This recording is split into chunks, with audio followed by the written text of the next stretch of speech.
Thank you, Devavani and Myron, and thank you, each and every one of you, for showing up in person and being here. Really appreciate it. We've got a little core group that comes and more to be added, so keep spreading the word. So for those of you who don't know, my name is Reverend Angela Geary. We do this the third Wednesday of every month. It's an experiential time of fun, of deepening, of music, of sound healing. You never know what you're going to get when you come here. So check us out. And a big shout out to Gino, who runs these every Wednesday. There is something going on. She's doing the sound, and also we're online. So welcome anyone who's joining us online. And every Wednesday there's something different at this time, so check it out. And also Sunday gatherings here at Universal Spirit Center with Rev Kevin, and lots of other stuff that goes on in this vibrant community. There's a yes table down there through those doors you can check out. I just have a quick announcement. Maria Teresa asked me to share this. Some of you know Maria Teresa. She's turning 75, bless her, and she's having an 80s and 90s retro dance party here. Here, she's renting this space a Friday at 6:30 to 9:30. There's karaoke. There's, what else is there? Chris is the DJ. There's a DJ. Oh, you're Chris the DJ. Okay, there's a DJ. I was hearing about Chris the DJ. So he's here in person, gonna dance and have fun. So we need to have lots of fun these days, right? We do. So I just want to give a shout out to my wonderful team who's here in loving support every Wednesday with me. Vicky Morgan on drums, Terry on sound healing and whatever, Sunny on music, Myron and Devavani who come regularly, and our two people who normally host us. Greg is having surgery. He's had surgery and he's okay, and Carol isn't feeling well. So we work as a team. All right. And Nicole. Sorry, my bad. Just brings her beautiful self and her energy and steps in wherever is needed. So thank you. All right. So we're going to go into our time. I'm going to just do a little prayer, and then we're going into our time of meditation. Sunny's going to read a poem. Terry's going to play some crystal bowls for our meditation today. And so just sit back and let's take a breath in, and let's bless this sacred space, and bless our time together, and give thanks. Because we get to come together. It's like coming in from the cold, coming in from the craziness of the world, and gathering in sacred community, gathering in love, gathering in peace, gathering in joy, lifting our vibration by being together this evening. And we find respite here, just a time of fun and laughter and lightness of being. And so I'm so grateful to each and every one who's shown up tonight, for all the people that have shown up over the months that we've been here at Universal. Grateful for the blessings of Spirit, for the beauty of this evening, for knowing it all unfolds with ease and grace. And with a grateful heart, I let it be, and so it is. Amen. So just gently going into that place of meditation, closing your eyes if that's comfortable, keeping them open if it's not.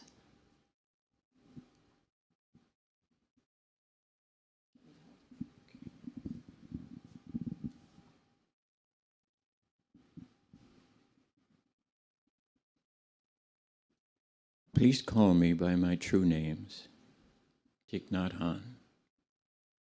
Don't say that I will depart tomorrow. Even today, I'm still arriving. Look deeply. Every second I am arriving. To be a bud on a spring branch. To be a tiny bird with still fragile wings, learning to sing in a new nest, to be a caterpillar in the heart of a flower, to be a jewel hiding inside a stone. I still arrive in order to laugh and to cry, to fear and to hope. The rhythm of my heart is the birth and death of all that is alive. I am the mayfly metamorphosing on the surface of the river, and I am the bird that swooped down to swallow the mayfly. I am the frog swimming happily in the clear water of a pond. I am the grass snake that silently feeds itself on the frog. I am a member of the Politburo with plenty of power in my hands, and I am the man who has to pay his debt of blood to my people dying slowly in a forced labor camp. My joy is like spring, so warm it makes flowers bloom all over the earth. My pain is like a river of tears, so vast it fills the four oceans. Please call me by my true names, so I can hear all my cries and laughter at once, so I can see that my joy and pain are one. Please call me by my true names, so I can wake up, and the door of my heart could be left open, the door of compassion.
is playing boldly in and out and through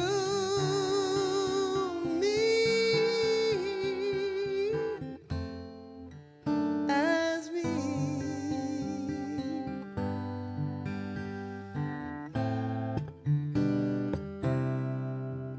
Hey, hey, hey. Hey, hey, hey. Oh, where I am, where I stand, where I play, where I work and breathe and move and be, where I sing, where I dance my dance, my dance, wherever I go, where I play and take and give and leave.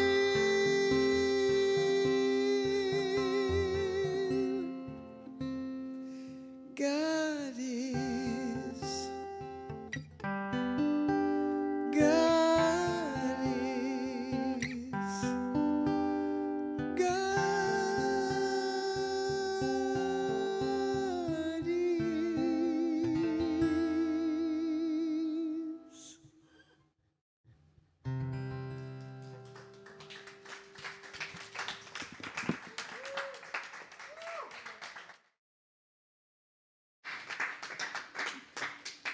So beautiful. Thanks, Lady Bonnie. Thanks, Myron. All right. Got to wake us all up now or bring us. Oh, so lovely. Let's take a deep, full breath.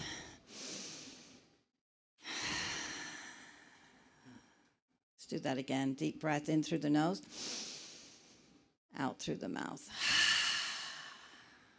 One more. In through the nose, out through the mouth. Beautiful. All right. I've been reading this book and using it for my themes and talks on Sundays, and it's called Born to Flourish. And it's by Richard Davidson and Cortland Dahl, and they're two Buddhists who also have PhDs and are scientists, and they have a clinic called the Center for Healthy Minds, and they've done all this research on flourishing, what keeps us flourishing, and all this research on neuroplasticity, which we know we have. We can change the brain, right? The activity in the brain. They also have done research on epigenetics. You can change our genes.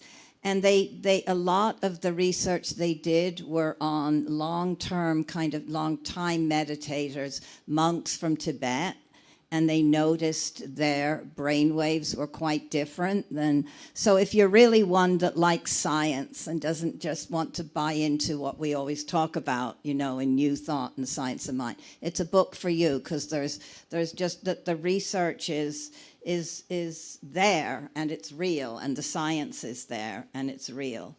So, the thesis of the book is, of course, that, we are born to flourish, and that we can flourish in the midst of challenging times. And that that flourishing is a skill that we get to practice. That we practice. They talk about the two kinds of learning: didactic learning, which we learn from books. Like, we know we can read lots of books on kindness and compassion and all of forgiveness, and yeah, it's great, right? But the second type of learning is procedural learning, and that's the practicing that leads to habit. So tonight, we're going to do a little bit of both. I'm going to talk about the 4 skills that, through their research, they came up with that helps us to flourish, and some practices so we can actually practice together. So that's what we're going to do. One of the things that struck me that they talked about is that flourishing is not necessarily happiness, or happiness is not necessarily flourishing. That we're not always happy.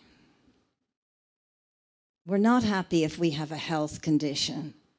We're not happy if one of our loved ones has been diagnosed with a terminal illness. We're not happy if a loved one has died, if we've lost our source of income, if there's trouble at the job, if we're somewhere we don't want to be, whatever it is, we're human. So, but that doesn't mean that we can't flourish. We practice the 4 skills and we can keep flourishing. And I would imagine as we practice the skills, we find happiness in the midst of that.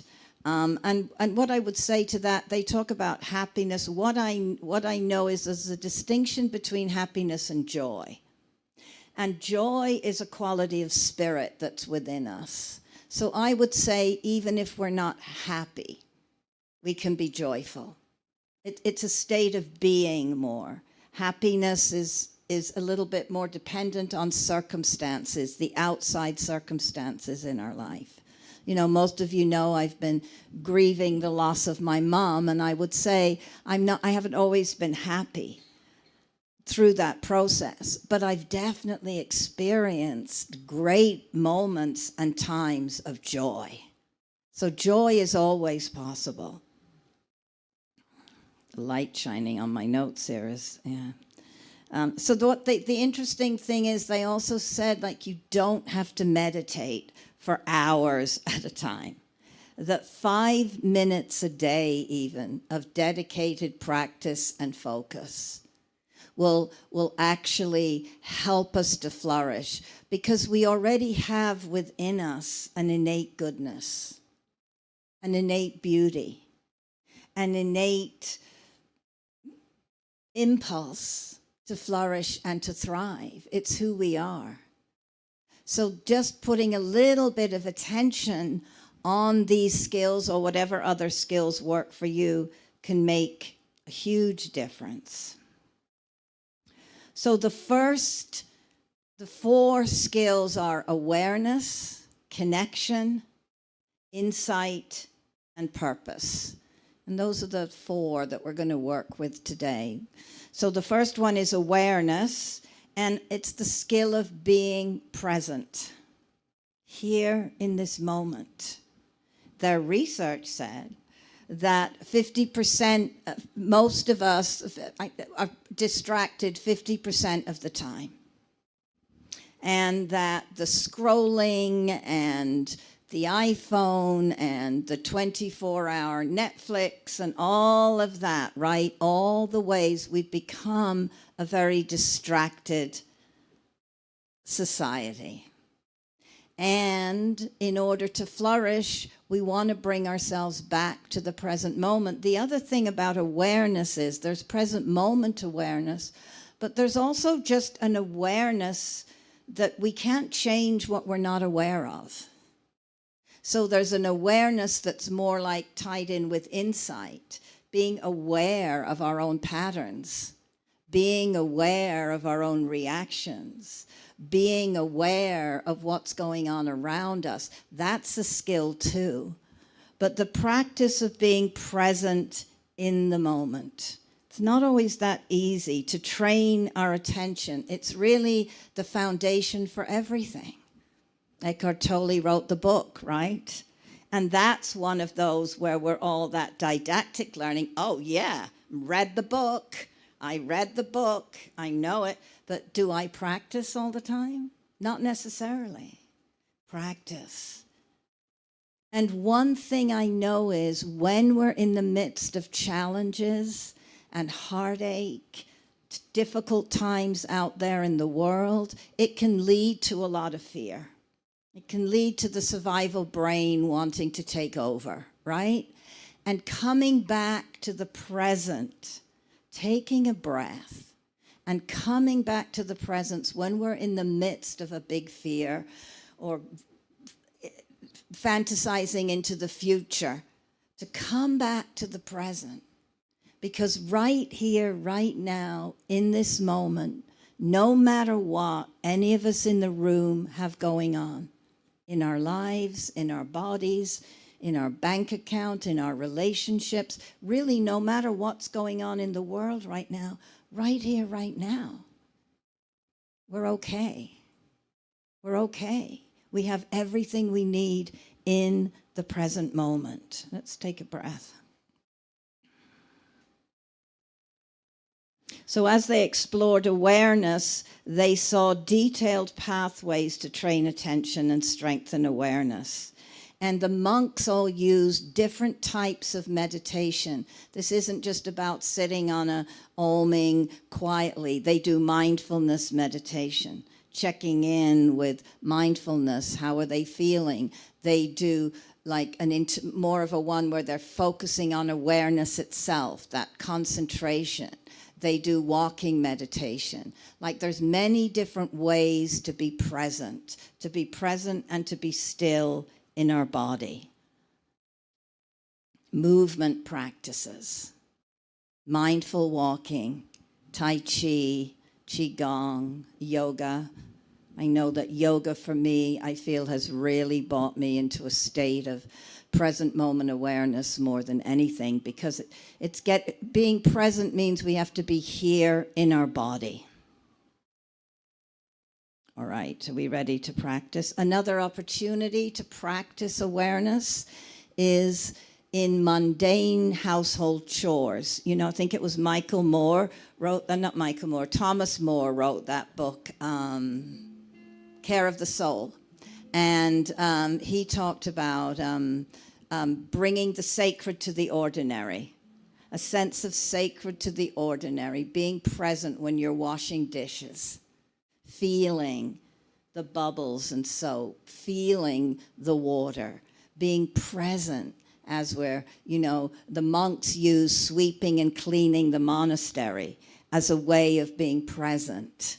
And also they bring that energy of purpose, their purpose, as they're cleaning and being present and sweeping the monastery, they're doing it for the other monks. They're in loving service. So purpose is a big thing. Big thing. All right. So let's explore awareness together. Just taking a breath, and we're going to be inside and then coming back out again. And if anything feels uncomfortable, please do not do it. But first of all, just look around the room and notice everything you notice. Be aware. Who's in the room? What's in the room? Just take it all in. When you feel like you've got a good snapshot and really been aware of what's going on, and just close your eyes. And first of all, the first thing that brings us present, so we're practicing this skill of awareness, is the breath. So notice the breath, the inhale and the exhale. The inhale and the exhale. The inhale and the exhale. Breath. Here now, breathing.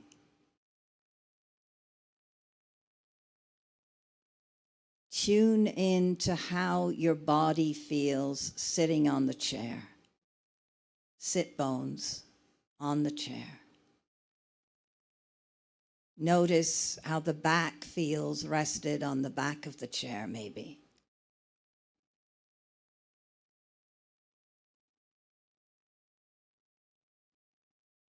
Tune in to your sense of hearing, acutely aware of any sounds that are going on.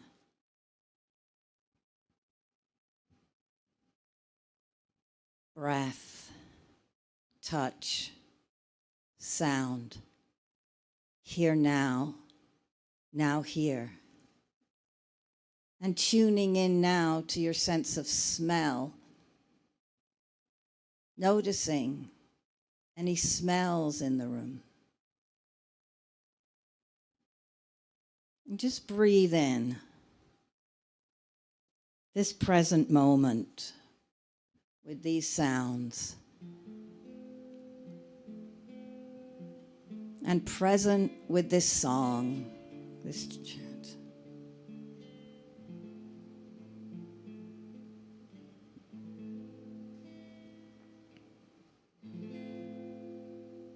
You think you own,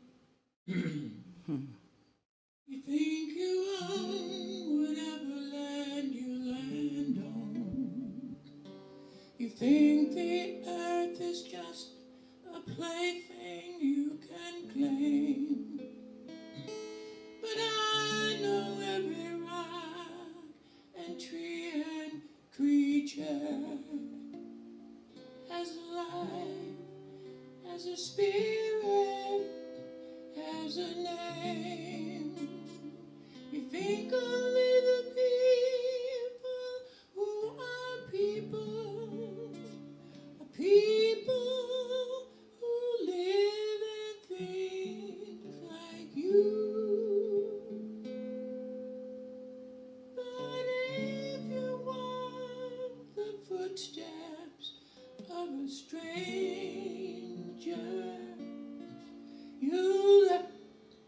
you learn things you never knew.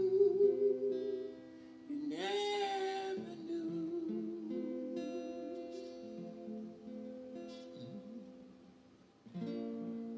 Have you ever heard the wolf cry to the blue corn moon? Or ask the grinning bobcat why it grins? Can you sing with all the colors of the mountain? Can you paint with all the colors of the wind? Can you paint with all the colors of the wind?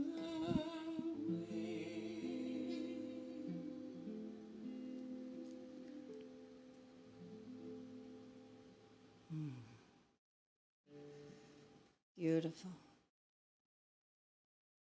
Gently and easily. Maybe notice how you've sunk a little deeper into the present moment. Take all the time you need. If you want to stay there, I'm moving on to connection, the art of healthy relationships with self, with others, and with the divine. There's a little story about porcupines. It was the coldest winter ever. Many animals died because of the cold. The porcupines, realizing the situation, decided to group together to keep warm. This way, they covered and protected themselves. But the quills of each one wounded their closest companion. After a while, they decided to distance themselves from one another, and they began to die alone and frozen. So they had to make a choice. Either accept the quills of their companions or disappear from the earth. Wisely, they decided to go back to being together. They learned to live with the little wounds caused by the close relationship with their companions in order to receive the warmth that came from the others. This way, they were able to survive.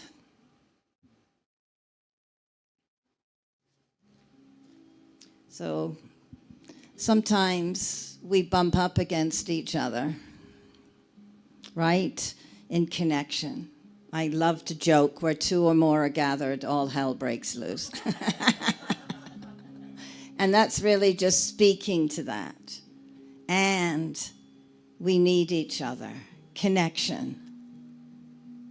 And there's been a lot of scientific research on well-being and positive social action and strong relationship as a core element of well-being, right? And feelings of connection can be strengthened by the inner qualities of compassion and kindness and appreciation. And the invitation with connection, the Buddhists talk about widening the circles, widening circles. We start with people who are easy to love. And then maybe we move out with those that are a little less easy to love, or people we have difficulties with. And then we move out farther and farther to those we totally disagree with, to those that really rub us up the wrong way. And this is interpersonal relationships or public figures or whatever that we practice, widening the connection of love, that it's a skill we can practice again and again. Because, our genetic wiring has been primed for us to form groups and inner circle and exclude others. So interesting, our genetic wiring. Guess that's the family structure. So we do tend to do that. And again, awareness and insight might give us a look into how wide am I willing to make my circle? Where do I stay tight in my little group that feels safe? My little group that feels safe. Where am I not willing to, who and what and where am I not willing to open my heart to? We can notice these things and practice. They say that, kindness and compassion are skills that we cultivate. And this starts with ourself, relationship with self, loving ourselves. Really, all of these, as I've been sitting with them, and it's hitting me right now, these four skills all really overlap each other. They really do. And of course, love of spirit. Shantideva, an 8th century Buddhist sage, says, "Be a lamp for those who seek light, a bed for those who seek rest, and a servant for all those in need." Rumi, similar. Be a lamp or a lifeboat or a ladder. Help someone's soul heal. Walk out of your house like a shepherd. Rumi, I love that. And of course, Rumi's just describing this path to flourishing as a process of deepening our love, like I said, for ourselves and others and the divine, So I know I'm preaching to the choir. I know we all know this. I think the invitation, is to practice. Because I don't know about you, but I'm finding it challenging to love everybody right now. Everyone in the room excluded, of course, but I'm finding it hard to be in these skills. And so I'm called to practice more and more, because if we keep responding with our old negative, angry, judgmental, no, you're different than me energy, we're just playing down at the level of the low vibration that's driving us all crazy right now. How do we, this is the question, how do we flourish, but how do we rise up and be greater than that? And I think these skills are definitely one way we can do that. All right. So going within again, closing the eyes, taking some breaths. we're just going to take it easy tonight, pretty much, with these. But the invitation is to think about people who have supported and cared for you over the years, just to bring to mind people who have been there, maybe still are.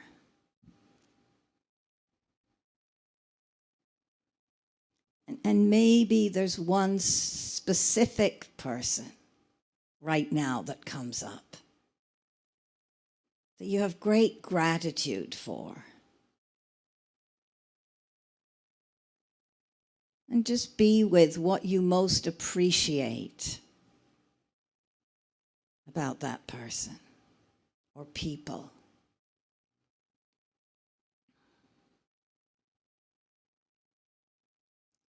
And now just being with and think about all the people you have supported and helped.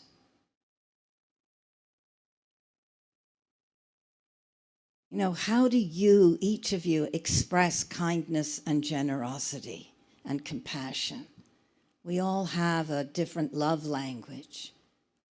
But to be in that energy of caring, those that have cared for us, those that we have cared for. And then imagine ways that you can practice the skill of connection in the next week or so, in the next few days. Like, how can you strengthen this skill of connection? Is there someone or some group that you're particularly feeling called to reach out to? Is there some gift that you're wanting to share?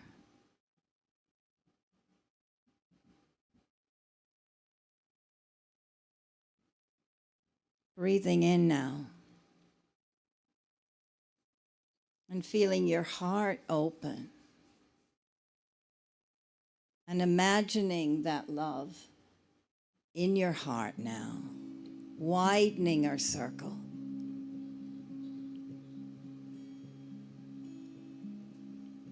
Let the love we're sharing spread its wings, fly across the world and bring true joy to every soul that is alive.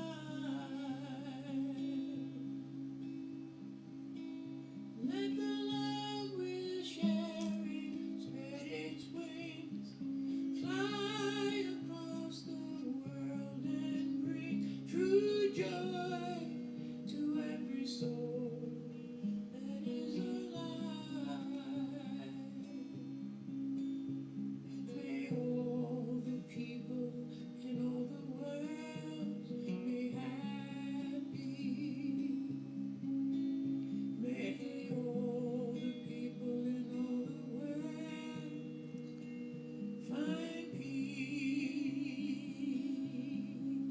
So let the love we're sharing spread its wings, fly across the world and bring true joy to every soul that is alive. May all the people in all the world be happy. May all the people in all the world find peace. Let the love we're sharing spread its wings, fly across the world and bring true joy to every soul that is alive.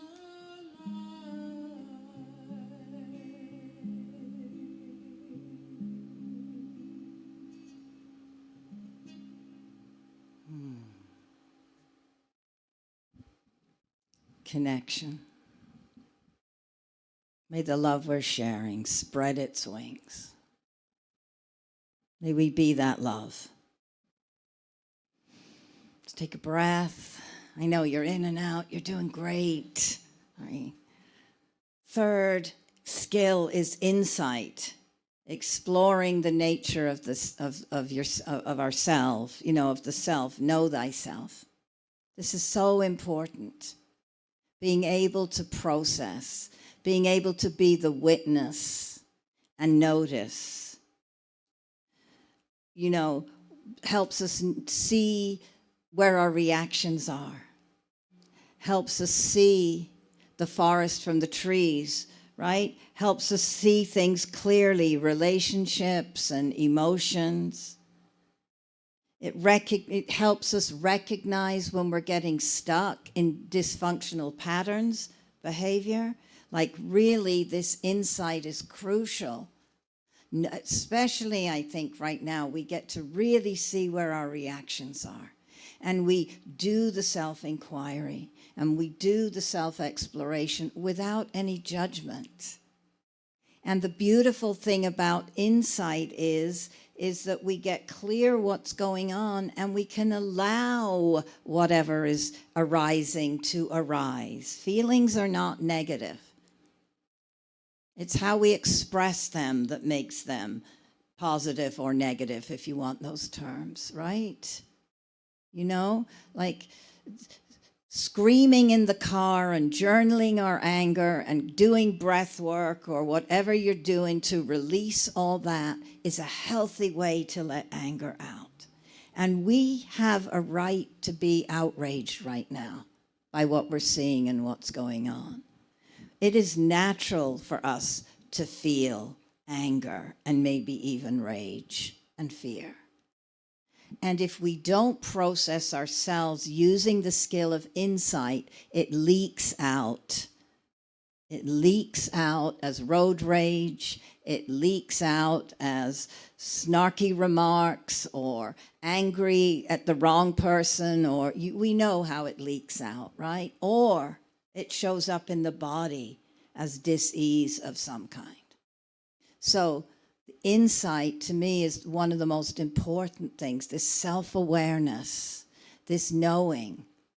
And our reactions and triggers are really key to leading us into some insight about how come we're having that reaction.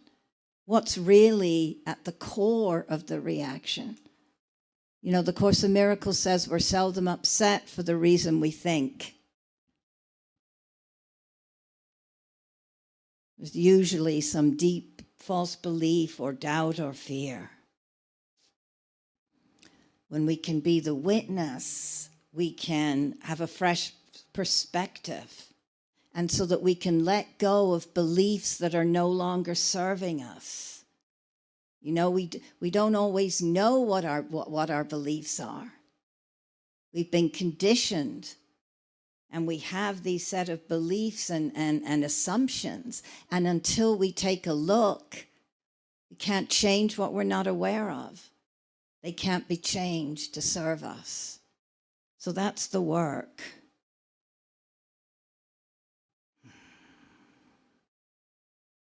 Okay, I've said it. All right, let's practice insight. I bet you can't wait.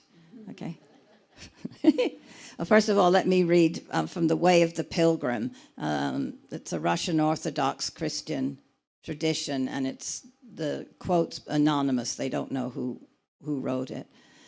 The trouble is that we live far from ourselves and have but little wish to get any nearer to ourselves.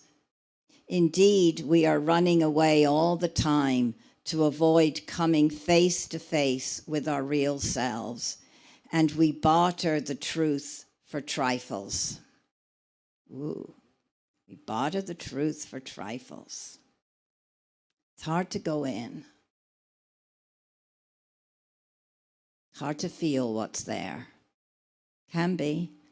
The more we do it, the less challenging it is. And you know what? Gangaji said this a long time ago, and it's always stuck with me. We have to be willing to let the heart break.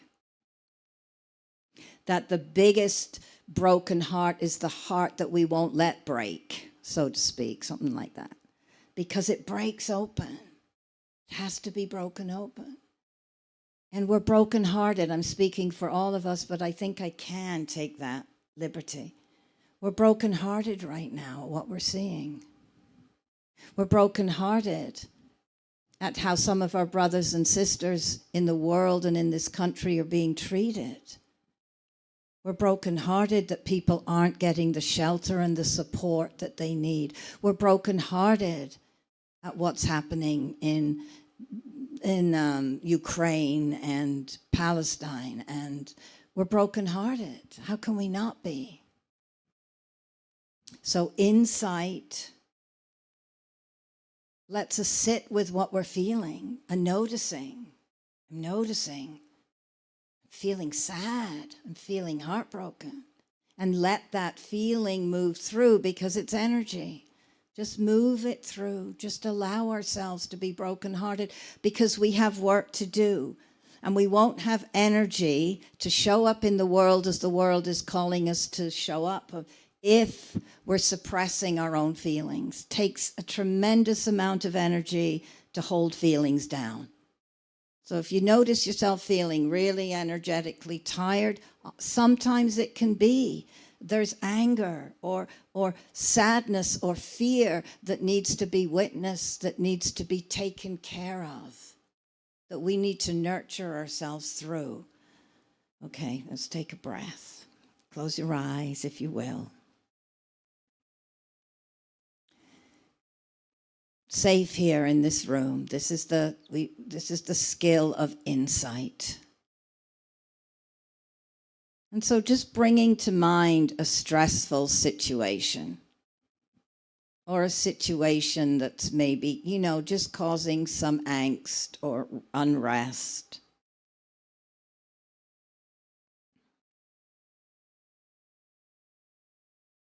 And just being with it. And just noticing.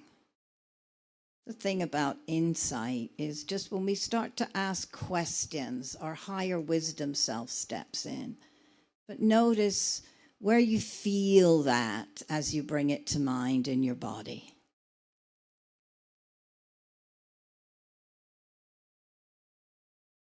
Just notice and just breathe in there. There it is. And just gently inquire. Are there any beliefs, assumptions, expectations that I'm holding on to?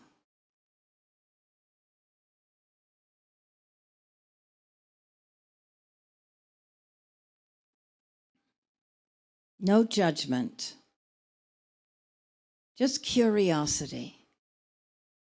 And if you're in reaction to someone or something, it's the same. What's really going on here? How come I'm having that reaction? What is it? What is that thing that's getting me? Who or what does it remind me of? What old false belief does it bring up? And you may or may not have any answers tonight, and that's okay. It's a practice. And then just imagine bringing your wise wisdom self and listening about what they might say about this situation. And if you can't imagine your wise wisdom self, imagine a wise friend or a mentor to shed some light. I like to think our wise wisdom self is a loving, compassionate that says, there, it's okay. Underneath it is usually fear. Underneath it all is often a belief it's not safe. I'm not lovable. I'm not enough. There's not enough. Just breathe in and have the courage to practice insight. Insight.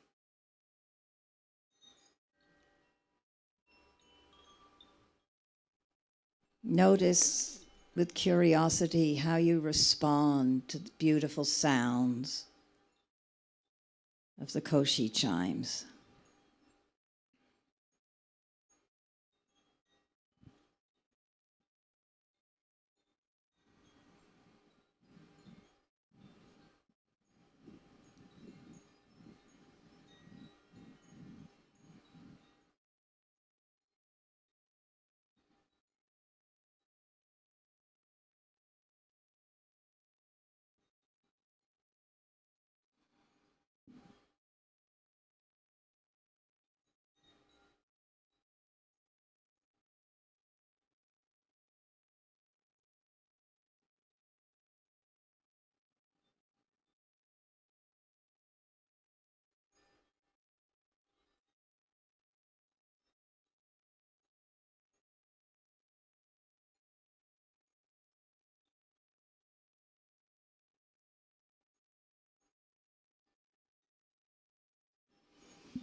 Take a deep, full breath and bring some love to yourself.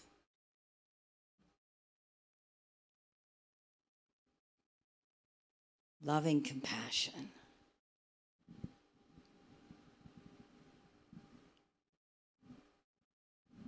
Awareness, connection, insight, purpose is the last skill. Finding your true north, right?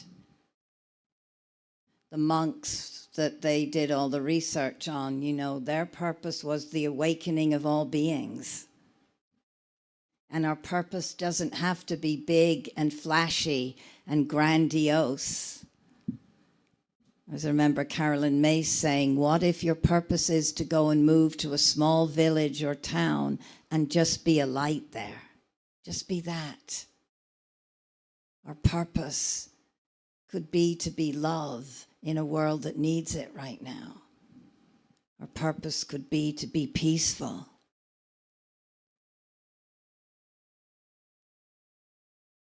So the monks, their personal journey was something much larger than their personal fulfillment. That's usually what our purpose is connected to.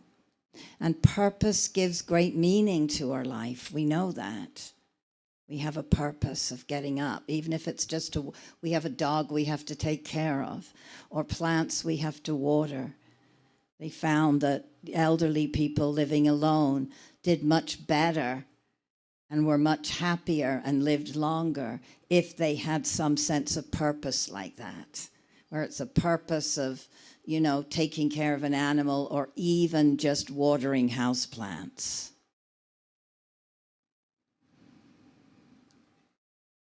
All right, so the Dalai Lama says, every day, think as you wake up, today I am fortunate to be alive. I have a precious human life. I'm not going to waste it. I'm going to use all my energies to develop myself, to expand my heart out to others, to achieve enlightenment for all beings. So he's describing a practice, and it is said that the Dalai Lama spends hours a day in his practice, cultivating these skills. I just thought he was just naturally like that, but, you know, guess he spends a lot of time. So purpose. Let's practice purpose to finish off here. Purpose. Take some breaths. Going in again. And just notice how it feels to be sort of going inside quite a bit tonight. No judgment. Is it comfortable? Is it not so comfortable? Just being with that experience. And bring to mind someone who inspires you. someone who represents the best of humanity. This could be a public figure, or it could be a person in your neighborhood or community or family. And what resonates with you about this person? What is it that inspires you?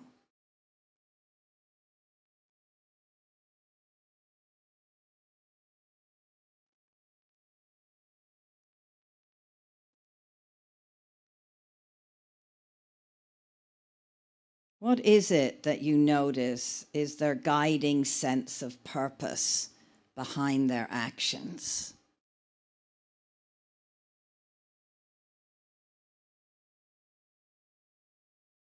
We look at, some of the greats, Gandhi and Martin Luther King, and there's many, many others, the Dalai Lama, and, we can see, we're inspired by them. We know their purpose is loving service, peace, awakening of all beings.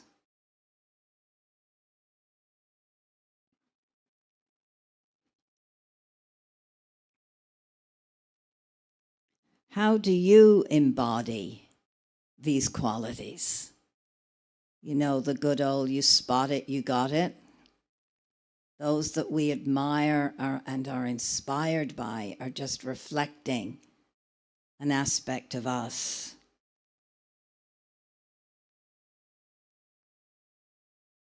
And how might you embody this purpose in your life?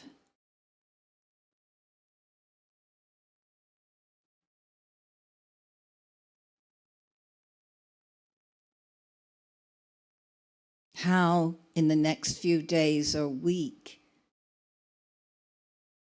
can you use this purpose with specific people and situations? Maybe if you're willing to set a clear intention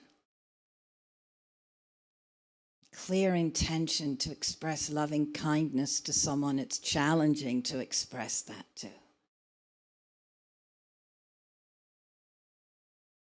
For example.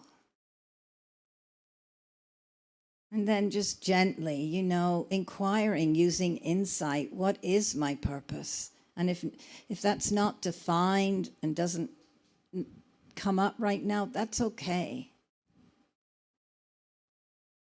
But to get to think about that, because purpose gives our life meaning.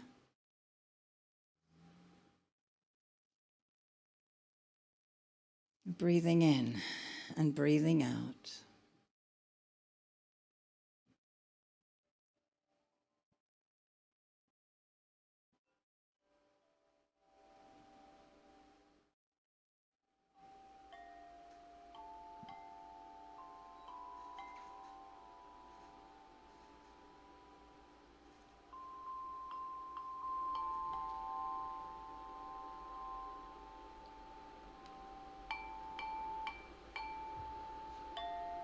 As you're listening to the sounds, maybe just to think about a time where you felt very on purpose. It may be right now in your life. To contemplate purpose.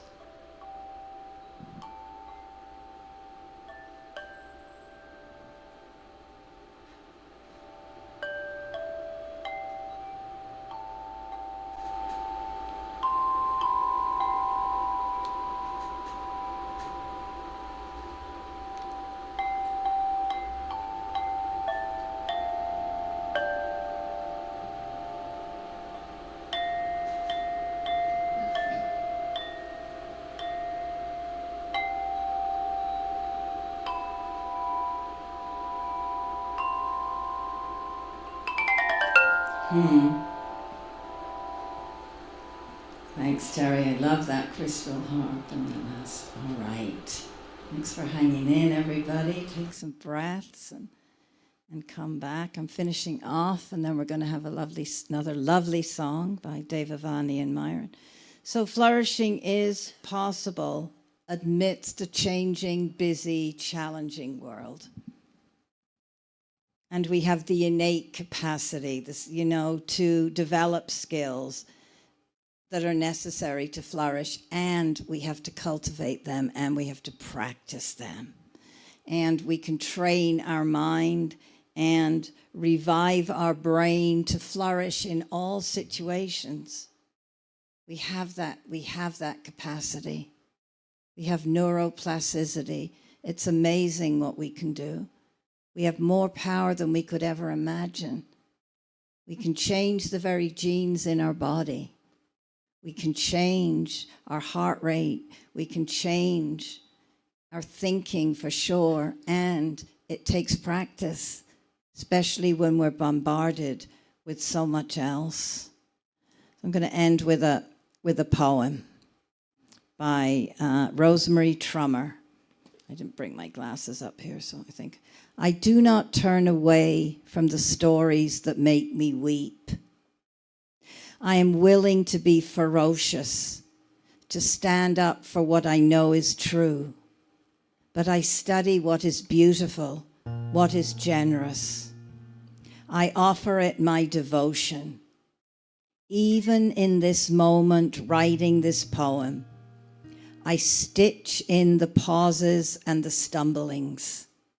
These too are beautiful because they are true.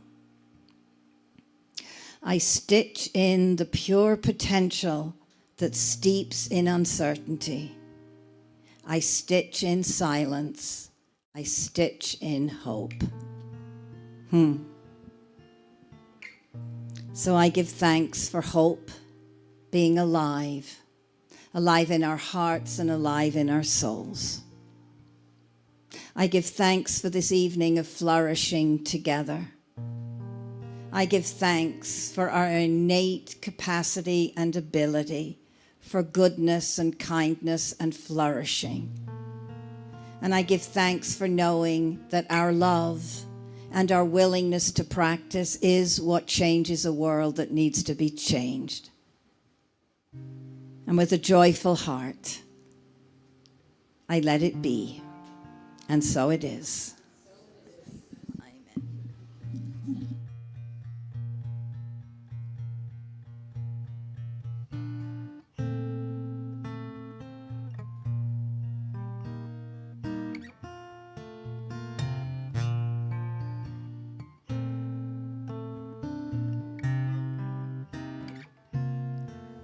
We are awakening to the calling of the mystic, awakening in the flowering of the heart. Everybody here melting into presence, overflowing effervescence, rising in love.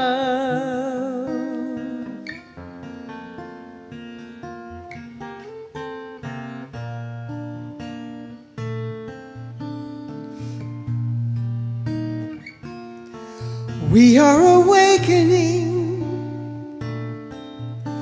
to a long forgotten memory.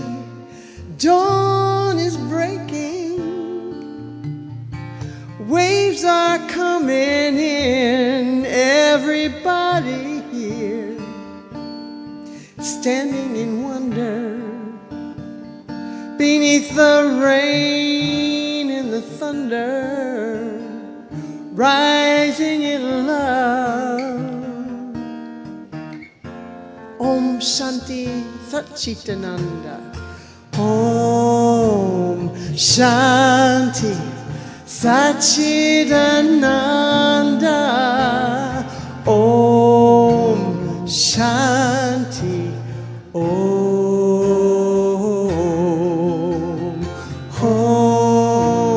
Shanti Satchitananda.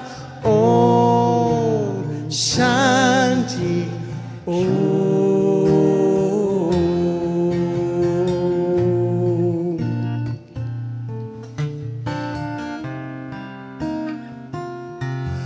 We are awakening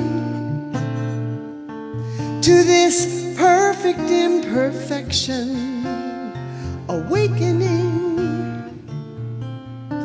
in the oneness of it all. Everybody here, part of each other, sister and brother, rising in love. Om Shanti. Om Shanti. Satchidananda. Om Shanti. Om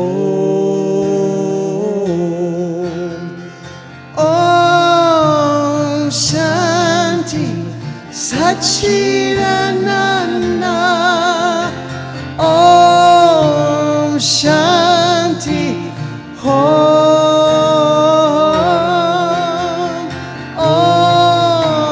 Shanti. Satchidananda. Om Shanti.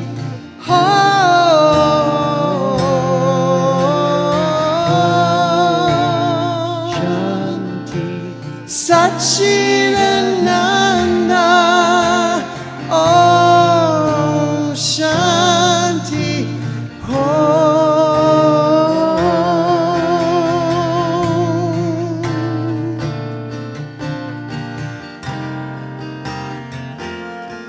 We are awakening. We are awakening. We are awakening. We are awakening. We are awakening. We are awakening. We are awakening.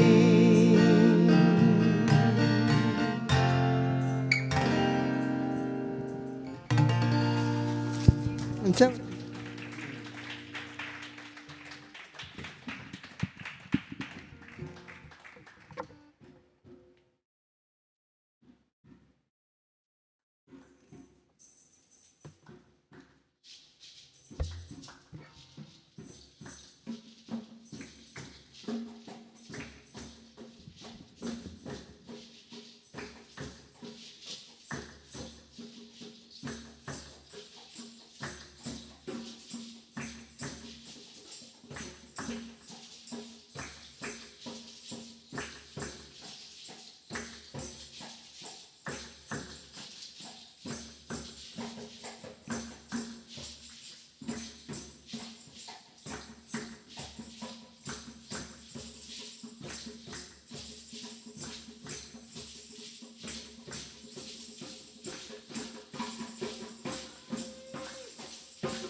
Vicky Morgan on drums and Nicole and everybody else. But Vicky, the drum leader. Vicky has a women's drum circle the first Saturday of every month. Talk to her if you're interested. Thank you so much. Let's acknowledge Dave Ivani and Myron. Beautiful music. Woohoo! Sunny, beautiful music. Terry Wilder. And yay, thanks so much for coming, everybody. Drive safe. I don't know what the third Wednesday in May is. If someone can look it on their phone real quick. June. Oh, there you go. June. We're on the 3rd. Here we are. The 17th, thank you. June 17th, same place. We'll be back, but with something completely different, hopefully. Not completely, but it'll be different. So thanks so much, everybody. We love you all. We're all connected. I love it.